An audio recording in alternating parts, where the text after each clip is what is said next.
Hello friends, मैं आप लोगों के आगे हाथ जोड़ के प्रार्थना करती हूँ। प्लीज़ मेरे चैनल को ज़्यादा से ज़्यादा सब्सक्राइब करें, ज़्यादा से ज़्यादा मेरी वीडियो को शेयर करें। प्लीज़, वीडियो बनाने में बहुत ज़्यादा मेहनत लगती है दोस्तों। आप लोगों की सपोर्ट की मुझे बहुत ज़्यादा ज़रूरत है। प्लीज़। प्रताप सिंह के साथ हुए समझौते के तहत रावी तपस्या के पास गई और उसे जैसे तैसे करके अपने साथ ऊपरी मंजिल पर ले जाने के लिए तैयार कर लिया। उधर प्रताप सिंह अपनी तीनों रानियों के साथ उनके आने का इंतजार कर रहे थे। जैसे ही सीढ़ियों पर किसी के आने की आहट हुई, वो चारों सतर्क हो गए।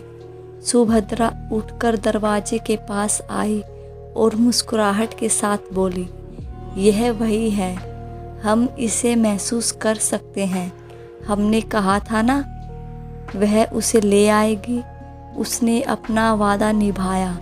वह चंद्रवंशी को यहाँ लेकर आ रही है। सुभद्रा की बात सुनकर सबके चेहरे पर चमक आ गई। वह सब उठकर बाहर जाने लगे।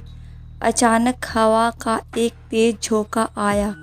किसी ने रावी को महल की ऊपरी मंजिल की तरफ धकेला तो वहीं तपस्या को समझ में नहीं आया कि एक ही पल में उसके साथ क्या हो गया। वह रावी के साथ प्रताप सिंह से मिलने के लिए महल की ऊपरी मंजिल पर जा रही थी, लेकिन अब उसका शरीर हवा में था। वह अब अगले ही पल किसी अनजान जगह पर मौजूद थी। वहां पहुंचने के बाद तपस्या के शरीर को एक झटका लगा और वह नीचे आ गिरी। आह! तपस्या नीचे गिरी, दर्द से कर्रा रही थी। कौन है? उसने जैसे तैसे करके कहा। हम हैं छोटी राजकुमारी। यह राजकुमारी तपस्या की आवाज़ थी।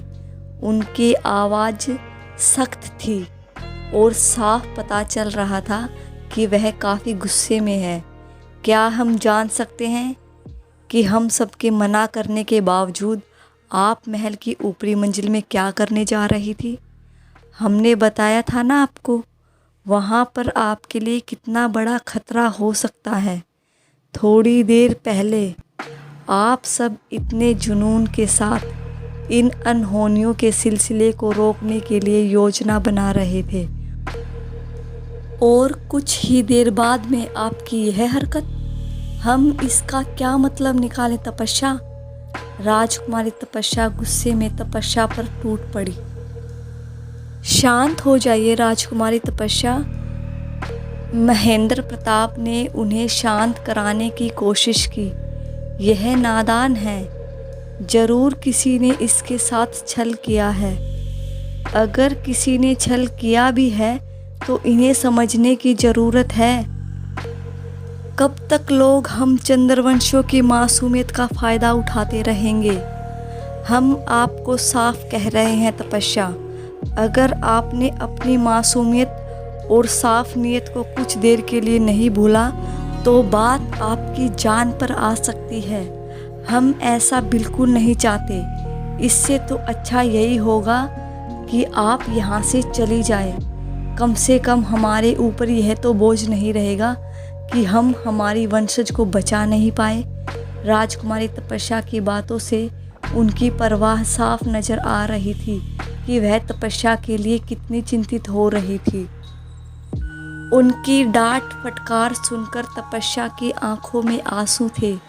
उसने भारी आवाज़ में कहा, आज तक इतनी ज़ोर से तो मुझे मॉम डैड ने भी कभी नहीं डांटा जितना आप डांट रही हैं। मैं तो बस रावी की मदद करने जा रही थी। प्रताप सिंह और उसकी तीनों पत्नियां सिवाय छल के और कुछ नहीं हैं, और हमें अफसोस हो रहा है आप उस लड़की की मदद करने जा रही थी जो आपके और आपके प्यार के बीच आ रही है। राजकुमारी तपस्या ने पूछा। रावी का कोई नहीं है, मेरी फैमिली है जो मुझसे बहुत प्यार करती है। मैं यहाँ से वापस जाऊँगी, तब इन सब चीज़ों को भूल जाऊँगी। पर रावी, उसका क्या? उसकी सारी उम्मीदें अभिमन्यु से हैं। प्रताप सिंह ने उसके साथ अच्छा नहीं किया। वो उसे डरा धमकाकर महल से भगाना चाहते हैं। बस मैं उन्हें समझाने के लिए जा रही थी। तपस्या ने अपने ऊपर जाने की वजह उन दोनों के सामने रखी। आप जितनी मासूम हैं, यह दुनिया उतनी मासूम नहीं है, और प्रताप सिंह तो बिल्कुल भी नहीं। आपने सोचा भी है कि यह सब आपको ऊपर बुलाने के लिए एक चाल हो सकता है? उन्होंने रावी को मोहरा बनाया ताकि आपको ऊपर बुला सके। आपको सावधान होना पड़ेगा। आपके लिए, हम सबके लिए यह तो अच्छा हुआ जो राजकुमार महेंद्र ने आपको ऊपर जाते हुए देख लिया और तुरंत आपके पीछे पीछे गए, राजकुमारी तपस्या ने बताया। वो अपनी तरफ से तपस्या को समझाने में कोई कसर नहीं छोड़ रही थी। उनके शब्द भले ही कड़वे और आवाज़ सख्त थी, लेकिन उनके पीछे तपस्या के लिए परवाह छिपी थी। तपस्या उसके जज्बात को समझ पा रही थी। मैं समझ गई हूँ और आगे से ध्यान रखूँगी, तपस्या ने इतना ही कहा। वह गर्दन झुकाए खड़ी थी। राजकुमारी तपस्या का गुस्सा अभी भी शांत नहीं हुआ था। राजकुमार महेंद्र ने उनके कंधे पर हाथ रखकर कहा, वह काफ़ी घबरा गई है। आपको उन पर इतना गुस्सा नहीं करना चाहिए था। देखिए, बच्ची की आंखों में आंसू हैं। राजकुमारी तपस्या ने गहरी सांस लेकर छोड़ी और तपस्या के पास आकर उसे गले लगाया।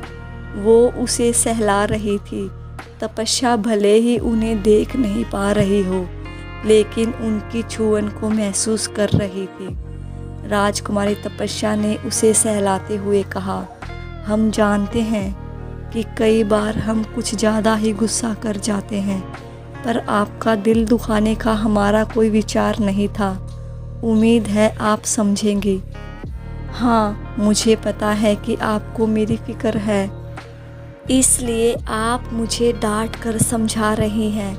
आई विश कि मैं आपको देख पाती, तपस्या ने सुबकते हुए कहा। राजकुमारी तपस्या उसकी बात सुनकर मुस्कुराई और उससे अलग होकर बोली, हमारे साथ चलिए। फिर उन्होंने तपस्या का हाथ पकड़ा और उसे कहीं ले जाने लगी। राजकुमार महेंद्र भी उनके साथ थे। तपस्या उनके साथ जा रही थी, तब इधर उधर देखते हुए चल रही थी। वो महल के वह हिस्से थे जो उसने कभी नहीं देखे थे। यहाँ तक कि घर वालों की नज़रों में भी वह हिस्से नहीं आए थे। वह एक तरह का घुमावदार भूल भुलैया की तरह का रास्ता था। कुछ देर चलने के बाद वह लोग एक कमरे में पहुँचे। वहाँ पहुँचते ही राजकुमारी तपस्या ने तपस्या से कहा, आप इस कमरे में रोशनी कर सकती हैं। तपस्या ने अपने मोबाइल की टॉर्च से स्विच बोर्ड को ढूंढा और लाइट ऑन की। उस कमरे में बहुत सारी पेंटिंग्स बनाई हुई थी। उन तस्वीरों के बारे में बताते हुए राजकुमारी तपस्या ने कहा, सामने की तरफ जो बड़ी सी तस्वीर लगी है वह हमारी है। राजकुमार को हमेशा से ही चित्रकारी का शौक था। हमारे विवाह से पहले उन्होंने हमारा चित्र बनाया था। तपस्या ने राजकुमारी तपस्या की फ़ोटो देखी। वो उस तस्वीर को देखकर उसमें खो गई। उस तस्वीर में राजकुमारी तपस्या ने हल्के नीले रंग की पोशाक पहन रखी थी। उनकी गहरी काली आंखें, घुटनों तक लंबे बाल जो चोटी के रूप में थे, खूबसूरती से उभरे हुए लाल होठ जिनके नीचे एक छोटा सा तिल था। तपस्या उस तस्वीर को देखकर बोली, आप तो बहुत ब्यूटीफुल हैं। राजकुमार महेंद्र प्रताप सिंह की पेंटिंग कहाँ है? हमारे बिल्कुल पास में देखिए, राजकुमारी तपस्या ने बताया। तपस्या ने उनके बगल में टंगी दूसरी पेंटिंग की तरफ देखा, जो कि राजकुमार महेंद्र प्रताप सिंह की थी। उनके चेहरे पर बड़ी सी मूछें और हल्की दाढ़ी थी। वो हाथ में तलवार पकड़े हुए थे और लंबे कद के हट्टे कट्टे व्यक्ति थे। उन्होंने भी राजसी सुनहरी रंग के कपड़े पहन रखे थे। आप दोनों की जोड़ी तो बिल्कुल परफेक्ट है, तपस्या ने मुस्कुराकर कहा। वह अभी भी गौर से उस कमरे को देख रही थी जहां अलग अलग तरह की पेंटिंग लगी हुई थी। वह सब दिखने में काफ़ी खूबसूरत थी। उनमें ज़्यादातर पेंटिंग प्रकृति और उनसे जुड़े हुए दृश्यों की थी। उन्हें वहां आए जब थोड़ा वक्त बीत गया, तब राजकुमारी तपस्या ने कहा, रात काफ़ी हो गई है, अब आपको सो जाना चाहिए। हाँ, और वैसे भी कल से इन्हें एक नई जंग की शुरुआत भी करनी है। एक ऐसी जंग जो आसान तो बिल्कुल नहीं होने वाली, राजकुमार महेंद्र ने कहा। राजकुमारी तपस्या ने उनकी बात पर हामी भरी और फिर तपस्या से कहा, हम आपको आपके कमरे तक सुरक्षित पहुंचा देते हैं। आपको यहाँ से रास्ता ढूंढने में कठिनाई होगी और हमारी बात गलती से भी मत भूलिएगा। उनसे दूर रहना है, हर हाल में, हर कीमत पर। तपस्या ने उनकी बात पर हामी भरी। उसके बाद राजकुमार महेंद्र और राजकुमारी तपस्या ने उन्हें उनके कमरे तक पहुंचा दिया। उनसे बात करने के बाद तपस्या के दिमाग से रावी का ख्याल निकल चुका था। वह काफ़ी थक भी गई थी। कमरे में आते ही वह तुरंत सो गई।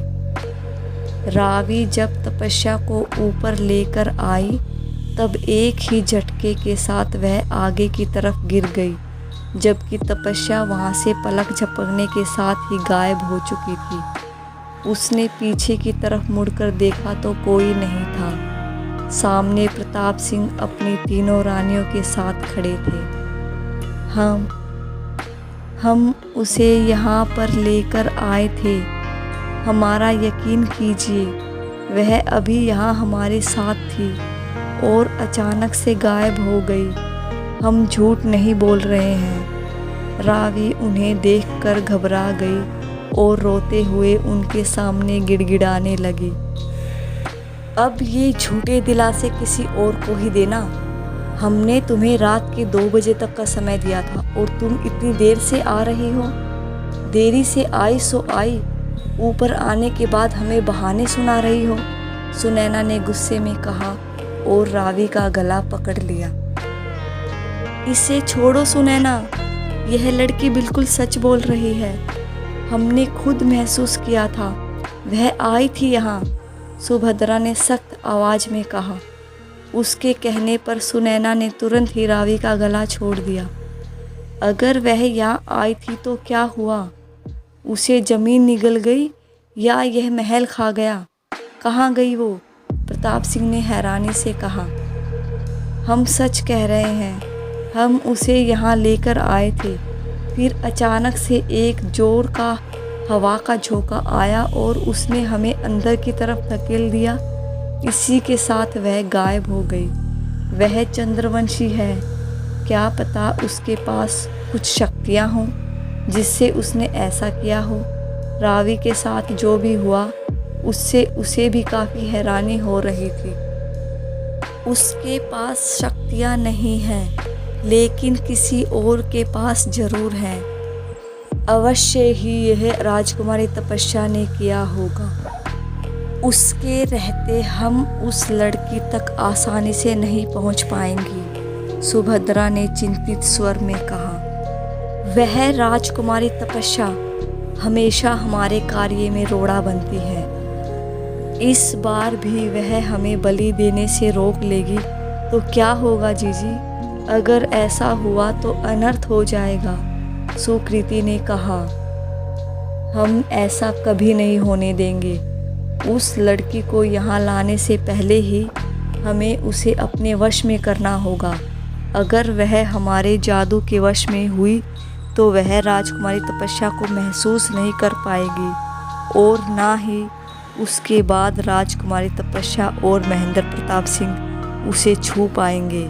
सुभद्रा ने उन सबको तपस्या को ऊपर बुलाने का रास्ता बताया। उसके बाद उसने रावी की तरफ देखा। उसकी उंगली में अभिमन्यु की पहनाई हुई सगाई की अंगूठी थी। आप हमें जो करने के लिए कहेंगे हम वह करने के लिए तैयार हैं, लेकिन आपको याद है ना कि आपने हमसे क्या वादा किया था? रावी ने डरते हुए कहा। अब बस भी करो, रट्टू तोते की तरह एक ही रट लगा रखी है। तुमने हमारा कोई काम नहीं किया। जब तक तुम हमारा काम नहीं करोगी हम भी हमारा वादा पूरा नहीं करने वाली। सुकृति मुंह बनाकर बोली, पर हम उसे यहाँ तक लेकर आए थे। हमें क्या पता था कि यहाँ आत्माओं का डेरा है जो उसे बचा लेगा। रावी ने जवाब दिया। उन दोनों के बीच हल्की नोकझोंक हो रही थी। सुभद्रा ने उन्हें चुप कराते हुए कहा, अब बस भी करो तुम दोनों। हमें पता है हमें क्या करना है। तुम्हारे हाथ में जो अंगूठी है वह तुम्हारे लिए नहीं बनी, यह उस चंद्रवंशी के लिए बनी है। तुम कैसे भी करके यह अंगूठी अभिमन्यु से उस चंद्रवंशी को पहनवा दो। उसके बाद हमें तुम्हारी ज़रूरत नहीं पड़ेगी। वह लड़की खुद यहाँ चलकर आएगी। सुभद्रा के बताते ही सुकृति ने कहा, अब तो पता चल गया है ना क्या करना है। जैसा जीजी कह रही है बिल्कुल वैसा ही करना। उनकी बात सुनकर रावी ने कहा, आपने जैसा कहा वैसे मैं कर तो दूंगी, लेकिन थोड़ी देर पहले आपने कहा कि उसके बाद आपको मेरी ज़रूरत नहीं पड़ेगी। कहीं उसके बाद आप मुझे मार तो नहीं देंगी? रावी की बात सुनकर सुभद्रा मुस्कुराई और जवाब में कहा, चिंता मत करो लड़की, अगर हमने किसी चीज़ का वादा किया है तो वह ज़रूर पूरा करेंगे। तुम निश्चित हो जाओ और हमारा कहा काम कर दो। रावी ने उसकी बात पर हामी भरी और फिर वहाँ से वापस अपने कमरे को जाने लगी। उसने बहुत मुश्किल से तपस्या को ऊपर जाने के लिए मनाया था। अब उन लोगों ने उसे एक और काम दे दिया था।